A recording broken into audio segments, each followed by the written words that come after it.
नमस्कार। आज भी हम करंट अफेयर की एक क्लास डिस्कस करने जा रहे हैं। आप सब लोगों को पता ही होगा कि कल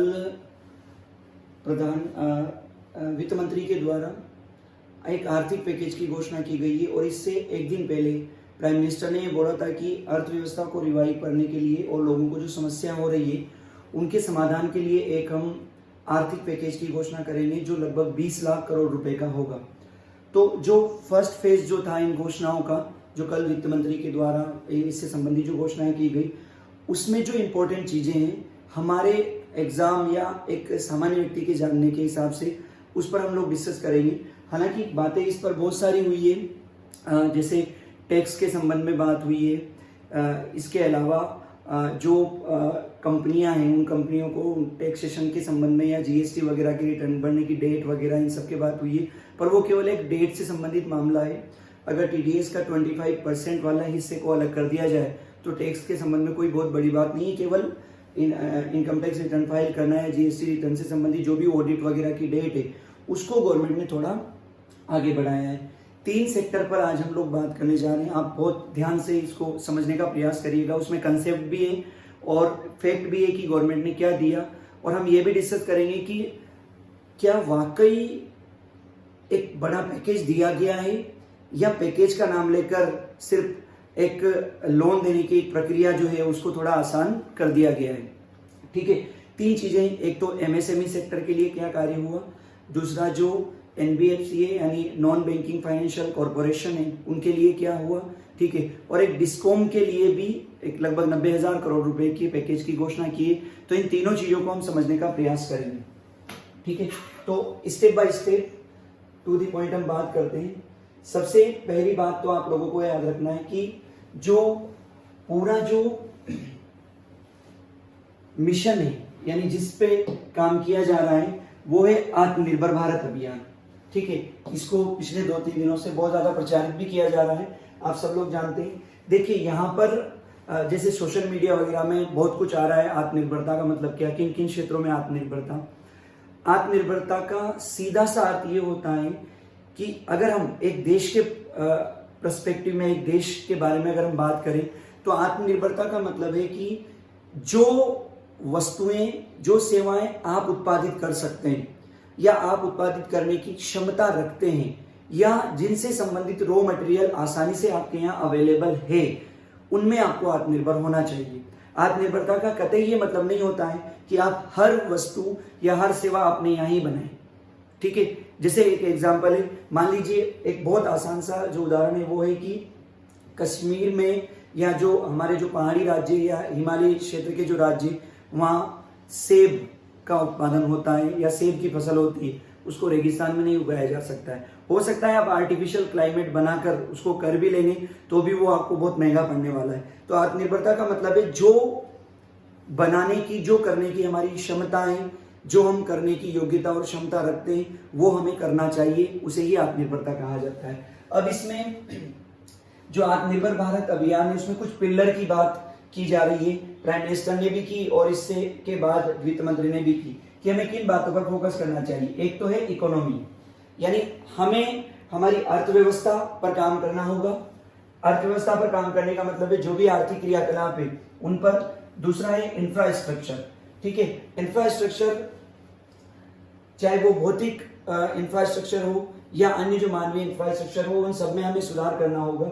ठीक है, पानी, बिजली, सड़क, परिवहन, ठीक है, निर्माण कार्य से संबंधित जो क्रियाकलाप है उन सब में सुधार हो। सिस्टम, हमारा पूरा जो सिस्टम है, पूरी जो हमारी व्यवस्था है, क्या वो आर्थिक क्रियाकलापों के अनुकूल थी। यदि कल आप लोगों ने, कल का जो करंट अफेयर का जो वीडियो था उसमें अगर आप लोगों ने देखा होगा उस क्लास में, तो उसमें हमने ईज ऑफ डूइंग बिजनेस के बारे में डिस्कस किया था। उसके अंदर हमने जो ग्लोबल कॉम्पिटिटिवनेस जो इंडेक्स है उसके बारे में बात की थी। तो वो ये आपके सिस्टम को बताते हैं कि आपका सिस्टम कितना आर्थिक क्रियाकलापों को संपन्न करने के अनुकूल है। वो जितना अनुकूल होगा उतनी अच्छी बात होगी। वाइब्रेंट डेमोग्राफी, यानी एक जीवंत जो आपकी जननांकी है। जीवन जननांकी का मतलब ये होता है कि लोग, अधिक से अधिक लोग आर्थिक क्रियाकलापों में पार्टिसिपेट करें। ठीक है, या वो पार्टिसिपेट कर सके इस योग्य उनको बनाया जाए। ठीक है। और इस योग्य वो कब बनेंगे, जब उनके अंदर कौशल का विकास होगा, स्किल डेवलपमेंट से संबंधित आप काम करेंगे। और लास्ट वन इज डिमांड, ठीक है, यानी अर्थव्यवस्था में मांग जनरेट की जाए। अब मांग जनरेट कैसे होगी, जब लोगों के हाथ में पैसा होगा। एक तो तरीका है कि आप पैसा बांट दो, और दूसरा तरीका है कि आप उनको रोजगार दो। जितना रोजगार की अच्छी स्थिति होगी उतनी ही अर्थव्यवस्था में मांग जनरेट होगी, ठीक है। अब इसके बारे में कहा गया है कि ये जो स्पेशल पैकेज है ये भारत के जीडीपी का लगभग 10% है। जो 20 लाख करोड़ का जो पैकेज होगा वो भारत के जीडीपी का लगभग कितना 10% के अराउंड है, ठीक है। पैकेज में बहुत सारी चीजों को शामिल किया जाएगा, जैसे कॉटेज इंडस्ट्री को क्या क्या सुविधाएं मिलेगी, एमएसएमई जिस पर हम बात करेंगे, लेबर के लिए, मिडिल क्लास के लिए क्या होगा, इंडस्ट्री के लिए क्या होगा, और बाकी जो इनसे जुड़े हुए जो सेक्शन है उनके लिए क्या होगा, इसको स्टेप बाय स्टेप बताया जाएगा। जैसे कल का जो फाइनेंस मिनिस्टर की प्रेस कॉन्फ्रेंस थी उसके अंदर उन्होंने बेसिक मुख्य तौर पर एमएसएमई, एनबीएफसी और जो मिडिल क्लास जो टैक्स पेयर है उनको कवर करने का प्रयास किया था। बोल्ड रिफॉर्म आपको करने हैं, ठीक है, और ये फोकस करना है कि किस तरीके से हमारी अर्थव्यवस्था को एक बार फिर कोविड-19 से जो इकोनॉमी प्रभावित हुई है उसको एक बार फिर पटरी पर लाया जा सके, ठीक है। चलिए तो एक एक करके हम लोग इसमें डिस्कस करते हैं। सबसे पहला फॉर एमएसएमई। एमएसएमई का मतलब आप लोगों को पता ही होगा, micro small and medium enterprises, ठीक है। इसका मतलब सूक्ष्म, लघु और मध्यम उद्योग। तो जो कल का जो पैकेज है या कल की जो घोषणाएं थी उसमें एमएसएमई पर क्या काम किया गया उसकी हम बात करते हैं। सबसे पहली बात जो आप लोगों को याद रखना है वो ये कि जो एमएसएमई की जो डेफिनेशन है उस डेफिनेशन में चेंज किया गया है।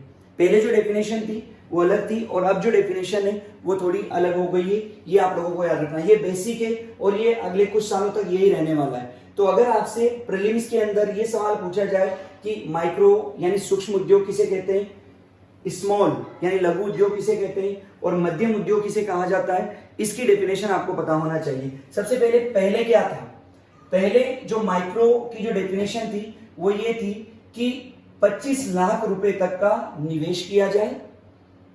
कितना? 25 लाख रुपए तक का। और ये था मैन्युफैक्चरिंग सेक्टर में, यानी ऐसे सेक्टर जो निर्माण गतिविधियों में लगे हुए उत्पाद बनाते। और एक अगर सर्विस सेक्टर की बात करोगे तो उसमें इन्वेस्टमेंट था 10 लाख रुपए तक का, यानी दोनों अलग अलग था। मैन्युफैक्चरिंग सेक्टर अलग था, 25 लाख करोड़ तक का 25 लाख रुपए तक का उसमें प्रोविजन था, और जो सर्विस सेक्टर था उसमें 10 लाख रुपए तक आप निवेश करते तो आप माइक्रो। अगर आप निवेश 5 करोड़ रुपए तक करते तो स्मॉल यानी लघु उद्योग, और अगर सर्विस सेक्टर में आप 2 करोड़ रुपए तक निवेश करते हैं तो आप क्या जाएंगे, लघु उद्योग की कैटेगरी में आएंगे सर्विस सेक्टर में, ठीक है।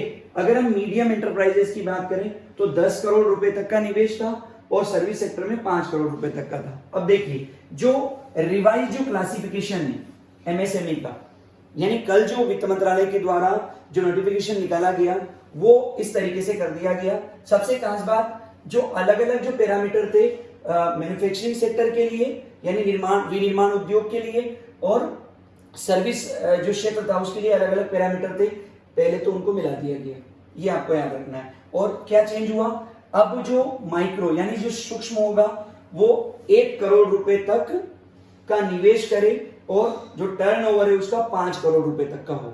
अगर आपका टर्नओवर 1 रुपए से लेकर 5 करोड़ तक का हो, निवेश अगर 1 रुपए से लेकर 1 करोड़ रुपए तक का हो तो इसे कहा जाएगा माइक्रो।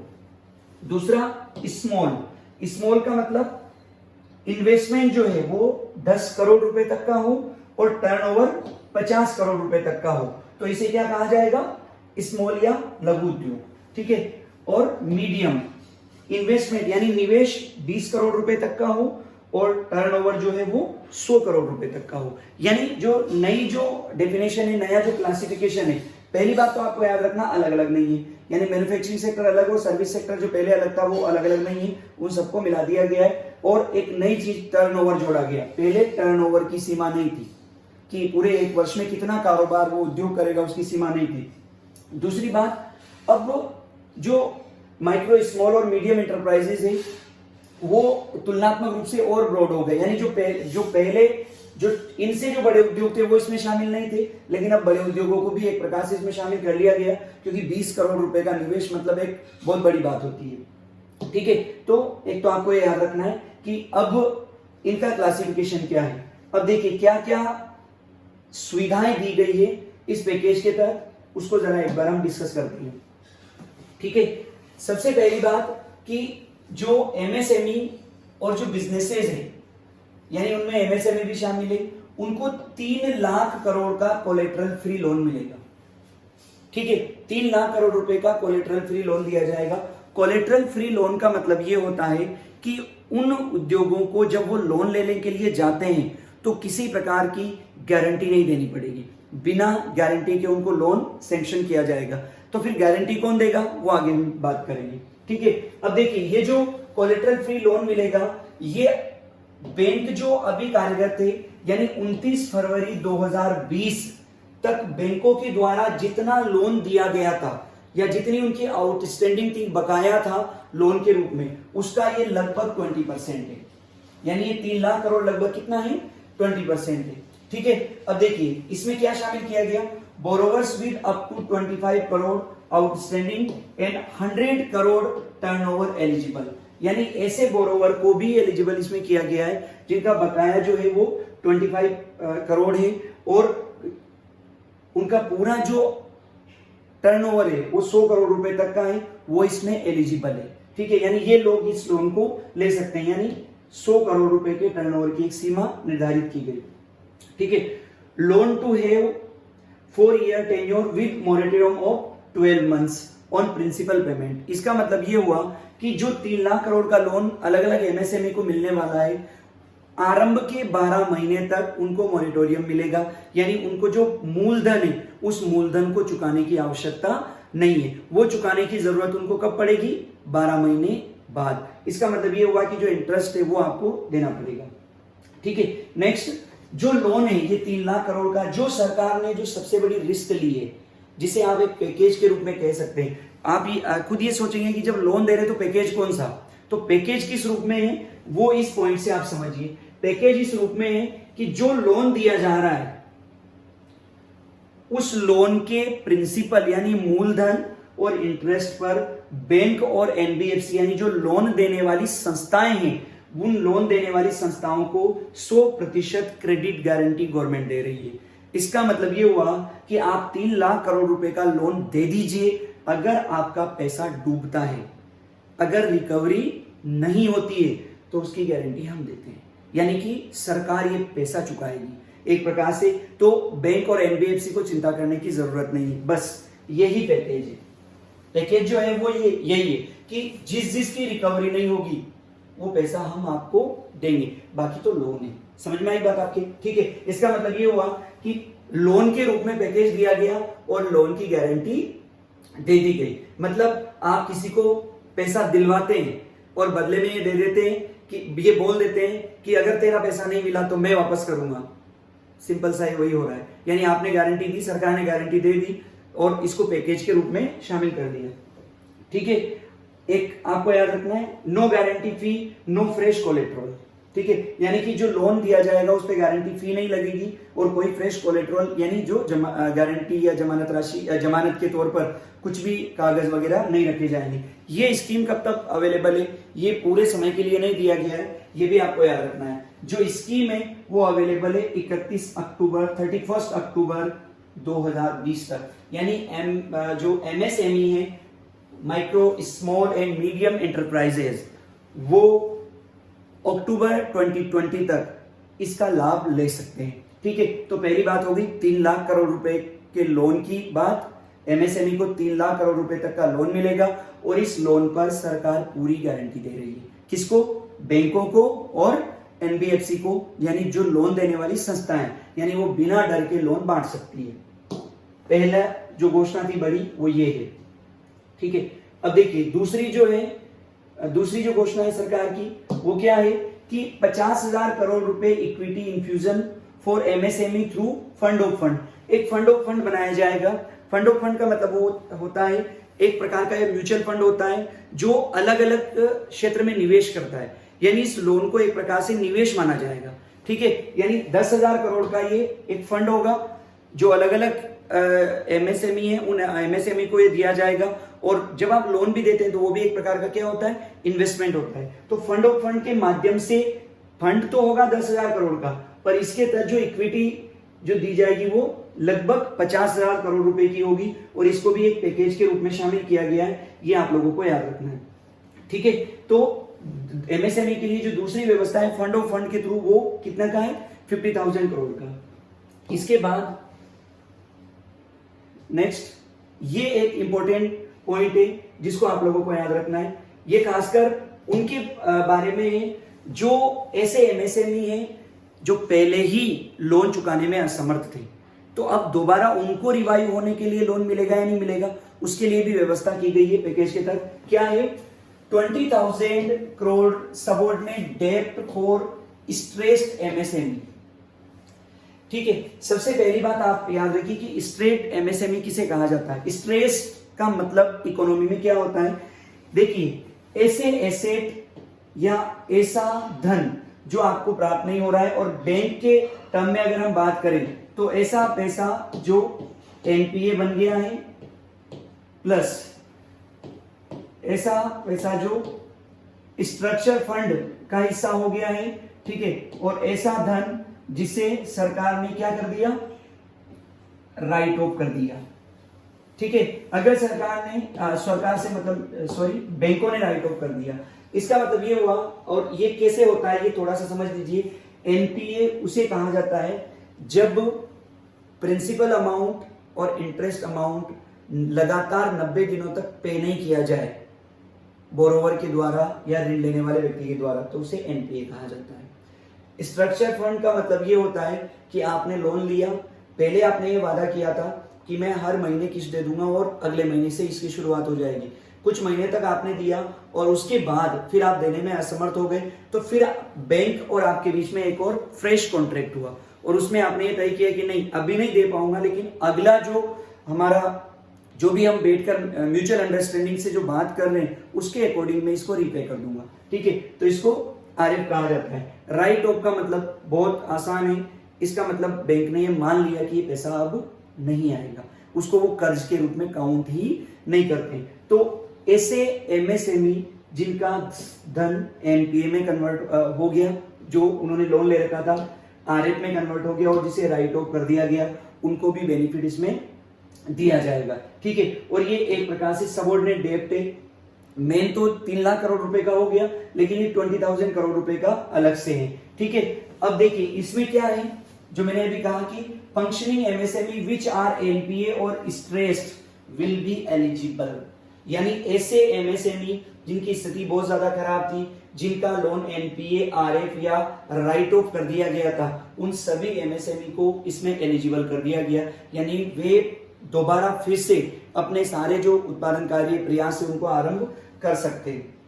ठीक है, government will provide 4,000 crore CGTMSE इसके तहत दी जाएगी, यानी credit guarantee trust for MSE, यानी माइक्रो एंड स्मॉल एंटरप्राइजेस की जो व्यवस्था की गई थी, ये एक अलग से बनाया गया था सीजीटीएमएस। इसके तहत 4,000 करोड़ की गारंटी या सपोर्ट गवर्नमेंट देगी। और ये जो सीजीटीएमएसई है, यानी credit guarantee trust for micro and small enterprises, ये पार्शियल गारंटी देगा।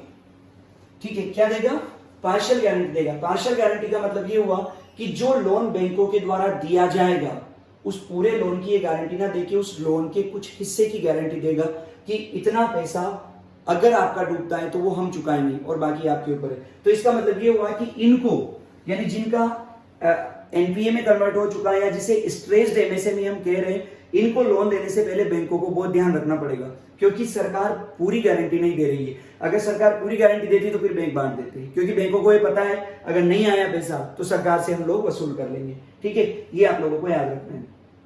नेक्स्ट,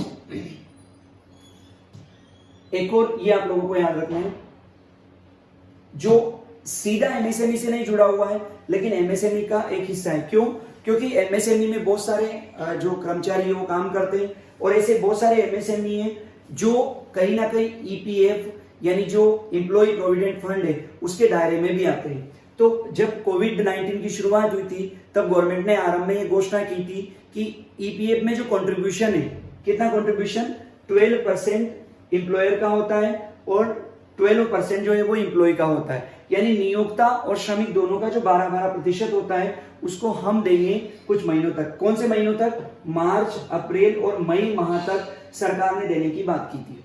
ठीक है, अब इसको बढ़ा के अगले 3 महीने और आगे कर दिया गया, यानी सरकार अब जून, जुलाई और अगस्त का पैसा भी देगी ईपीएफ में उन श्रमिकों की तरफ से, यानी ना नियोक्ता को देना है ना श्रमिकों को या कर्मचारी को ये पैसा देना है। तो गवर्नमेंट का ये मानना है कि अगर अगले 3 महीने तक सरकार ये जो कंट्रीब्यूट करेगी, इस कंट्रीब्यूट के माध्यम से 2500 करोड़ रुपए क्या होगा, लिक्विडिटी में बना रहेगा, एमएसएमई के पास बना रहेगा और साथ ही साथ उन श्रमिकों के पास बना रहेगा।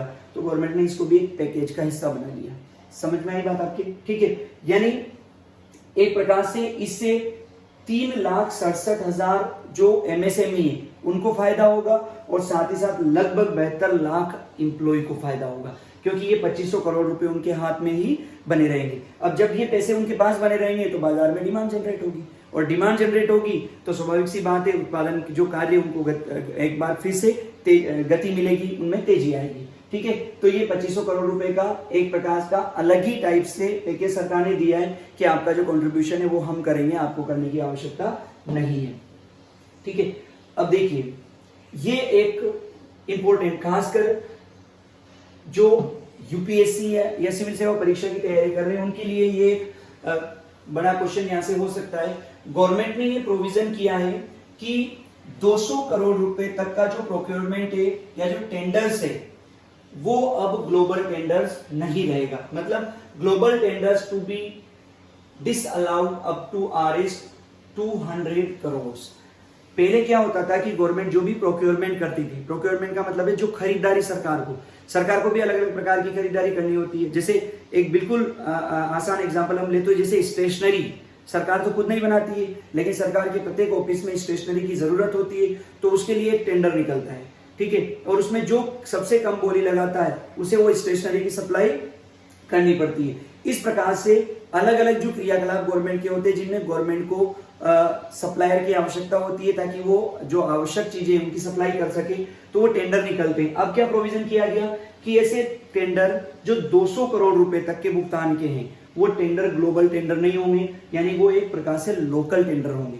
लोकल टेंडर का मतलब ये हुआ कि कोई भी ग्लोबल कंपनी उनके लिए अप्लाई नहीं कर पाएगी, भारतीय कंपनी को ही अप्लाई करना पड़ेगा। तो इसका बेनिफिट क्या होगा? इसका बेनिफिट ये होगा कि जो एमएसएमई है उनको एक बड़ा कंपटीशन ग्लोबल मार्केट से मिलता था, उस कंपटीशन से वो हट जाएंगे तो उनको बेनिफिट मिलेगा, क्योंकि उनकी स्थिति खासकर जो ग्लोबल जो कंपनियां हैं उनकी तुलना में थोड़ी अलग होती है, वो उनको कम्पीट नहीं कर सकती। एमएसएमई को फायदा मिलेगा और जो भारत की जो कंपनियां हैं उन भारत की कंपनियों को फायदा मिलेगा। और सरकार ने कहा है कि this will be step towards self reliant India, यानी आत्मनिर्भर Bharat and support make in India.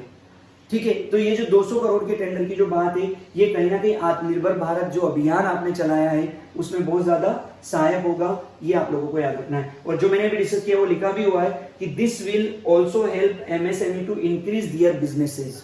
ठीक है, स्वाभाविक सी बात है अगर सरकार एमएसएमई से ही प्रोक्योरमेंट करेगी तो उनके बिजनेस को बढ़ावा मिलेगा ही सही। तो ये आपको परफेक्ट याद रखना है कि अब जो प्रोविजन है वो ये है कि 200 करोड़ तक के जो टेंडर है वो ग्लोबल टेंडर नहीं होंगे, यानी 200 करोड़ रुपए तक की जो खरीदारी है वो सरकार अपने ही देश की कंपनियों से, अपने ही देश के एमएसएमई से करेगी, ये आपको याद रखना है।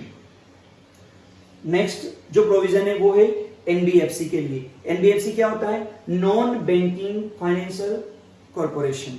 ठीक है, एक तो बैंक होते हैं और बैंक के अलावा एक ऐसे कंपनियां होती है या ऐसे कॉर्पोरेशन या निगम होते हैं जिनका काम ये होता है कि वो बैंकों से इतर बैंकों की तरह काम करते हैं। ठीक है, यानी उनका जो मुख्य काम है वो लोन देना होता है। बस बैंक और इनमें एक बड़ा जो डिफरेंस है, अगर तकनीकी रूप से बात करें तो बहुत सारी चीजें अलग है, लेकिन एक सामान्य भाषा में हम बात करें तो ये लोन देते हैं, डिपॉजिट स्वीकार नहीं करते हैं। और बैंक क्या करते हैं? डिपॉजिट भी स्वीकार करेंगे, यानी आप पैसा जमा करा सकते हैं, लोन ले सकते हैं। ये आपसे पैसा जमा नहीं कराएंगे, आपसे डिपॉजिट नहीं लेंगे। तो इन एनबीएफसी के लिए क्या, ये भी एक प्रकार की बैंक है, इनके लिए क्या प्रोविजन सरकार ने किया है, इनके लिए जो व्यवस्था है वो ये है कि RS 45,000 crore partial credit guarantee scheme 2.0 for NBFC. ठीक है, यानी जो एनबीएफसी है वो भी कहीं ना कहीं से लोन लेते हैं, वो लोन लेते हैं और उसके बाद फिर वो क्या करते हैं, लोन देते हैं। इसके संबंध में क्या प्रोविजन किया गया कि जो एमएसएमई है, जो सबसे बड़ा जो प्रोविजन है वो ये है कि first 20% of loss will be borne by the government of India.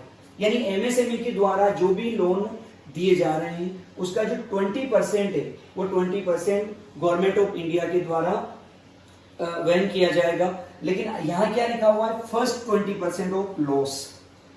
इसका मतलब जो लोन होता है उसको अलग अलग हिस्सों में डिवाइड कर लिया जाता है। ठीक है, सबसे पहला जो हिस्सा है वो आगे वाला हिस्सा होता है और उसके बाद का, यानी पहले वाले हिस्से की रिकवरी नहीं होती है तो उसका 20% जो है वो गवर्नमेंट जो है वो वहन कर लेगी। इसके बाद, ठीक है, इसके बाद जो भी रिकवरी आपकी नहीं हो रही है उस रिकवरी आपके ऊपर ही निर्भर करेगा। एनबीएफसी को अपने ही तरीके से काम करना पड़ेगा। ठीक है, तो इससे क्या होगा कि जो एनबीएफसी है, एमएफआई है या हाउसिंग फाइनेंस कंपनीज वगैरह है उनको बेनिफिट मिलेगा और वो मार्केट से ज्यादा पैसा ले सकेंगे और साथ ही साथ जो लोन वो देंगे उस लोन पे भी उनको एक प्रकार की गारंटी मिलेगी। ये आप लोगों को याद रखना है। ठीक है, नेक्स्ट, इसी में नेक्स्ट है, ये भी इंपॉर्टेंट है जो आपको याद रखना है। ठीक है, RS 30,000 crore special liquidity scheme for NBFC, HFC and MFI. अब इसके लिए स्पेशल लिक्विडिटी स्कीम है, यानी उनको पैसा मिलेगा, किसको, एनबीएफसी को। जो 45,000 करोड़ है वो तो उनको गारंटी दी गई थी कि आपका भी अगर लॉस होता है तो उस लॉस में गवर्नमेंट 20% तक की भरपाई करेगी। यहां उनको लिक्विडिटी मिलेगी। अब इसके लिए क्या प्रोविजन किया गया, government will launch RS 30,000 crore special liquidity scheme. ठीक है, जो पहले से जो लिक्विडिटी स्कीम चल रही थी उनके अलावा ये स्कीम है। इसमें क्या किया गया है कि under this scheme investment will be made in both primary and secondary market transaction in investment grade debt paper of NBFC, HFC और MFI will supplement RBI government measure to augment liquidity. ठीक है, इसको यहां से आप connect करें। जो भी सिक्योरिटी, यानी आपने अगर निवेश कर रखा है किसके अंदर, एनबीएफसी में कर रखा है, एचएफसी में कर रखा है या एमएफआई में कर रखा है। ठीक है, अगर जैसे आपने बजाज फिन सर्विस है उसमें आपने उसके शेयर खरीद रखे या अन्य प्रकार का जो निवेश आपने कर रखा है, अब उस निवेश पर fully guaranteed by government of India. जो भी सिक्योरिटी परचेज आपने कर रखी है वो गवर्नमेंट ऑफ इंडिया के द्वारा गारंटी दी गई है। यानी मान लीजिए, एक एग्जांपल के थ्रू में बता रहा हूं कि आपने अगर बजाज फिन सर्व है उसके 10 शेयर खरीदे और उन 10 शेयर की जो वैल्यू थी वो मान लीजिए अगर 1,000 थी। ठीक है, तो इसकी इस 1,000 जो शेयर के जो सिक्योरिटी आपने ली है उस सिक्योरिटी या प्रतिभूति, मैं शेयर के थ्रू बता रहा हूं पर ये प्रतिभूति का मामला है। अगर आपने ये लिया है, ठीक है, तो निश्चित रूप से आपको गवर्नमेंट गारंटी दे रही है कि ये पैसा आपका डूबेगा नहीं। ठीक है, अगर आपको गारंटी मिलेगी, जैसे आपको गारंटी मिलेगी आप यहां आसानी से निवेश करेंगे और निवेश करेंगे तो वो पैसा किसके पास आएगा, एनबीएफसी के पास आएगा। कुल मिलाकर बात यह कि आज एक प्रकार से निवेशक को सुरक्षा दी जा रही है कि वो एनबीएफसी में निवेश कर सकता है और उसका पैसा डूबेगा नहीं। अगर ऐसा कुछ होता है, कुछ गड़बड़ होती है मार्केट में, तो सरकार उसको वहन कर लेगी। ये बात आप लोगों को याद रखना है। अब यहाँ क्या है, दो मार्केट की बात की गई है, primary market and secondary market. Primary market का मतलब ये होता है जब सिक्योरिटी पहली बार बाजार में बिकने के लिए आती है, यानी एनबीएफसी ने सिक्योरिटी लॉन्च की और बाजार में बिकने के लिए आई और व्यक्ति ने उसको खरीदा या किसी कंपनी ने उसको खरीदा, तो वो प्राइमरी मार्केट से खरीदेगा। सेकेंडरी मार्केट क्या होता है, एक बार जब सिक्योरिटी बिक गई तो वो 1, 2, 3 या ABCD इस तरीके से अलग अलग लोगों में घूमती है। ठीक है, एक व्यक्ति सिक्योरिटी बेच रहा है, दूसरा व्यक्ति उसको खरीद रहा है, फिर दूसरे व्यक्ति ने तीसरे व्यक्ति को उसको बेच दिया, तीसरे व्यक्ति ने चौथे व्यक्ति को बेच दिया। तो ये सारा किस में होता है, सेकेंडरी मार्केट के अंदर होता है। यानी प्राइमरी मार्केट में सिक्योरिटी खरीदी जाए या सेकेंडरी मार्केट से सिक्योरिटी खरीदी जाए, उन सब पर गवर्नमेंट जो है एक प्रकार की गारंटी दे रही है। इस गारंटी का, मैं फिर से बता रहा हूं, इस गारंटी का बेनिफिट ये होगा कि एनबीएफसी के पास लिक्विडिटी आएगी और उस लिक्विडिटी का प्रयोग वे लोग लोन देने में कर सकेंगे। जितनी ज्यादा इनके पास लिक्विडिटी होगी उतना ही ठीक तरीके से और आसानी से ये लोग एमएसएमई और अन्य बिजनेसेस को लोन देंगे, और अगर उनको आसानी से लोन मिलता है तो आपके यहाँ आर्थिक गतिविधियों को बढ़ावा मिलेगा। ठीक है, इसके बाद लास्ट जो है, जो बड़ा जो अनाउंसमेंट था वो है डिस्कॉम, जो पावर डिस्ट्रीब्यूशन कंपनीज हैं, पावर जनरेशन नहीं, पावर डिस्ट्रीब्यूशन कंपनी है, उनके लिए ये प्रोविजन किया गया है। सिंपल आसान भाषा में ये समझिए कि जब कोविड-19 की शुरुआत हुई तो आपने ये देखा होगा कि अलग अलग स्टेट गवर्नमेंट के द्वारा ये कहा गया कि अभी आप बिजली का बिल मत लीजिए, माफ करने वाली बात नहीं हो रही है, अभी आप बिजली का बिल मत लीजिए। जैसे स्कूल में हुआ, सेंट्रल गवर्नमेंट और स्टेट गवर्नमेंट ने ये बोला कि जब तक कोविड-19 का प्रभाव है अगले 3 महीने तक आपको स्कूल को ये कहा गया कि आप फी नहीं लेंगे, फी डिफर की गई, फी माफ नहीं की गई, यानी जब स्थितियां सामान्य हो जाएगी तब आप वो फी ले सकते हैं। सेम यही चीज यहां पर भी हुई। तो जो पावर डिस्ट्रीब्यूशन कंपनियां हैं, जो बिजली का या विद्युत का जो वितरण करने वाली जो कंपनियां हैं, उन कंपनियों के लिए बड़ी एक समस्या हो गई, क्योंकि कैश फ्लो जो था वो कम हो गया, क्योंकि अब वो बिल ले नहीं सकते। जो लोग दे रहे हैं अपनी मर्जी से वो दे रहे थे, और जो लोग नहीं दे पा रहे थे, बिल नहीं जमा करा पा रहे थे, उनको वो देने के लिए बाध्य नहीं कर सकते। तो जो कैश फ्लो कम हुआ, उस कैश फ्लो को सही बनाए रखने के लिए गवर्नमेंट ने क्या किया, डिस्कॉम के लिए भी एक व्यवस्था की है, जो थोड़ा सा आप लोगों को याद रखना है। क्या व्यवस्था गवर्नमेंट ने की है? 90,000 crore liquidity injection for discom, यानी 90,000 करोड़ रुपए की लिक्विडिटी डिस्कॉम यानी अलग अलग जो डिस्ट्रीब्यूशन कंपनियां हैं उन कंपनियों में डाली जाएगी, उनको दिया जाएगा, ताकि जो कैश फ्लो की जो समस्या है वो समस्या हल की जा सके। पर क्या है ये देखिए, PFC REC to infuse liquidity of Rs 90,000 crore to discoms against receivable. ये कोई माप ऐसा नहीं कि दे दिया और भूल गए, ठीक है, कंपनियों को एक निश्चित समय के बाद इसको लौटाना होगा। ठीक है, loans to be given against state guarantee for exclusive purpose of discharging liability of discom कंपनियां। ठीक है, इन डिस्कॉम कंपनियों को जो पैसा देना है पावर जनरेशन कंपनियों को, यानी जो विद्युत बनाने वाली कंपनियां हैं, उनके लिए इनको लिक्विडिटी मिल जाएगी। ठीक है, और इस लिक्विडिटी पर जो कंपनियां यानी पीएफसी और आरईसी जो इनको लिक्विडिटी देगी, उस पर एक प्रकार से सरकार गारंटी दे रही है कि आप पैसा दे दीजिए, अगर डूबता है तो हम आपको इसको रीपे करेंगे, हम इसके पेमेंट की व्यवस्था करेंगे, ताकि ये कंपनियां यानी पावर डिस्ट्रीब्यूशन कंपनियां जो है, ये कंपनियां भुगतान कर सके किसको? पावर जनरेशन कंपनी को, यानी जिन लोगों के द्वारा विद्युत का निर्माण किया जा रहा है, ताकि जो पावर डिस्ट्रीब्यूशन में किसी प्रकार की समस्या ना हो और वो जैसी व्यवस्था चली आ रही थी सुचारू रूप से वैसी ही चलती रहे।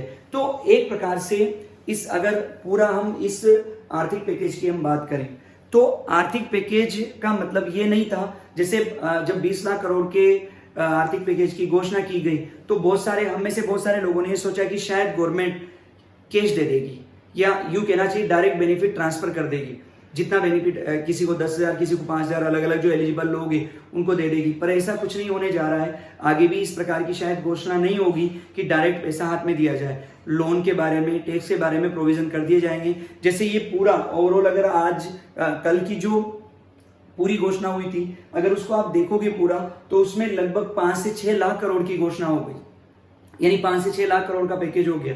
पर पैकेज ना होके एक प्रकार से लोन था। ठीक है, हाँ, अगर लोन डूबता है तो गवर्नमेंट गारंटी दे रही है, तब जाकर गवर्नमेंट को पेमेंट करना है। अगर नहीं डूब रहा है तो आपको ही देना है, गवर्नमेंट का इसमें कोई योगदान नहीं होगा। पर गारंटी भी एक प्रकार का पैकेज होती है, शायद इसलिए गवर्नमेंट ने इसको एक पैकेज के रूप में शामिल किया है, ये आप लोगों को पता होना चाहिए। तो 3 चीजें, एक तो एमएसएमई के संबंध में प्रोविजन किए गए, और एमएसएमई की जो डेफिनेशन है वो बदली। एग्जाम के पॉइंट ऑफ व्यू से सबसे इंपॉर्टेंट बात यही है कि पहले जो एमएसएमई थे उनका क्लासिफिकेशन अलग प्रकार का था, और अब जो है क्लासिफिकेशन चेंज हो गया, नंबर 1।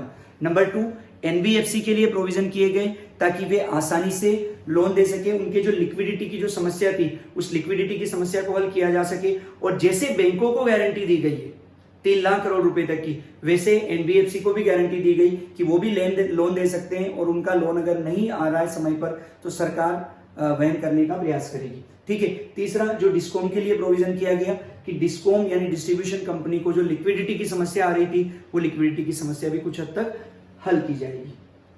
ठीक है, ये जो 3-4 जो इंपॉर्टेंट बातें थी वो हम लोगों ने डिस्कस की। उम्मीद करता हूं इसमें वो प्रश्न हल या वो जो जिज्ञासा थी वो शायद हल हुई होगी कि इनमें क्या क्या चीजें शामिल है। ठीक है, अगर आपको इसमें किसी प्रकार की कोई चीज समझ में नहीं आई तो आप कमेंट बॉक्स में लिख सकते हैं, और अगर लगता है कि हाँ वीडियो जो है या जो लेक्चर है वो आपके लिए फायदेमंद है तो निश्चित रूप से आप इसको शेयर करें, लाइक करें। धन्यवाद, थैंक यू।